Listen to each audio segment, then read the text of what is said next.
रामगोपाल यादव ने कहा, मूर्ख है स्वामी प्रसाद। स्वामी प्रसाद के बयान पर नाराज सपा के प्रमुख राष्ट्रीय महासचिव रामगोपाल ने कहा कि स्वामी मेरी टिप्पणी के लायक भी नहीं। क्या स्वामी प्रसाद मूर्ख हैं जो ऊट पटांग बयान देते रहते हैं? सपा अध्यक्ष अखिलेश यादव साफ कह चुके हैं कि पार्टी का कोई भी नेता धार्मिक मामलों में कोई बयान नहीं देगा, लेकिन स्वामी प्रसाद पर अखिलेश के आदेश का कोई फर्क नहीं पड़ता है। ऐसे में इस बार स्वामी प्रसाद के खिलाफ सपा के अंदर ही हलचल मच गई है। अभी तक जब भी स्वामी प्रसाद मौर्य के खिलाफ सपा के नेता ने कुछ भी कहा है, उसे पार्टी से बाहर जाना पड़ा है। लेकिन इस बार सपा महासचिव को मूर्ख कहने वाले नेता कोई साधारण नेता नहीं है, बल्कि सपा के प्रमुख महासचिव रामगोपाल यादव हैं। रामगोपाल यादव ने स्वामी प्रसाद मौर्य को मूर्ख बताते हुए कहा कि जो लोग धर्म के बारे में जिस तरह की टिप्पणी करते हैं, वो कोई मूर्ख व्यक्ति ही करेगा। दरअसल इन दिनों सनातन को लेकर देश भर में बहस छिड़ी हुई है। उदयनिधि स्टालिन के बयान के बाद रामचरितमानस को लेकर बिहार के मंत्री चंद्रशेखर का बयान भी सुर्खियों में है। उन्होंने रामचरितमानस की तुलना पोटेशियम साइनाइड से की। रामगोपाल यादव से चंद्रशेखर के बयान पर प्रतिक्रिया जाननी चाहिए तो उन्होंने कहा कि ऐसे बयान देने वाले मूर्ख होते हैं। वहीं जब उनसे स्वामी प्रसाद मौर्य के बयान को लेकर पूछा तो उन्होंने चिढ़ते हुए कहा कि इसका जवाब आपको उन्हीं लोगों से लेना चाहिए, ऐसे लोग मेरी टिप्पणी के लायक नहीं होते। दरअसल सपा के राष्ट्रीय महासचिव स्वामी प्रसाद मौर्य के बयान यूपी में राजनीतिक हलचल मचाते रहे हैं।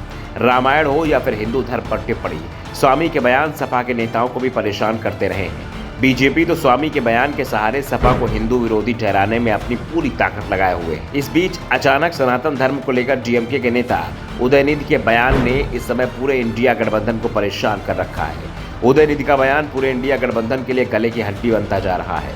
बीजेपी और पीएम मोदी इस मुद्दे को बड़ा बनाने की कोशिश तेज कर रहे हैं। पीएम ने जिस तरीके से अपनी हर रैली में अब सनातन के अपमान की बात कर रहे हैं, उससे इंडिया गठबंधन बैकफुट पर दिखाई दे रहा है और इसे लेकर अब गठबंधन की दूसरी पार्टियां बचाव की मुद्रा में दिखाई दे रही हैं। जेडीयू और कांग्रेस पहले ही इसे उदयनिधि स्टालिन के बयान से पल्ला झाड़ चुके हैं। ममता और केजरीवाल तो सीधे सीधे इसे खारिज भी कर चुके हैं, लेकिन स्वामी प्रसाद मौर्य के बयान से सपा ही मुश्किल में फंसी हुई दिखाई दे रही है। घोसी चुनाव में सपा ने सांप्रदायिक ध्रुवीकरण रोकने में सफलता पाई थी और इसका फायदा उसे मिला था।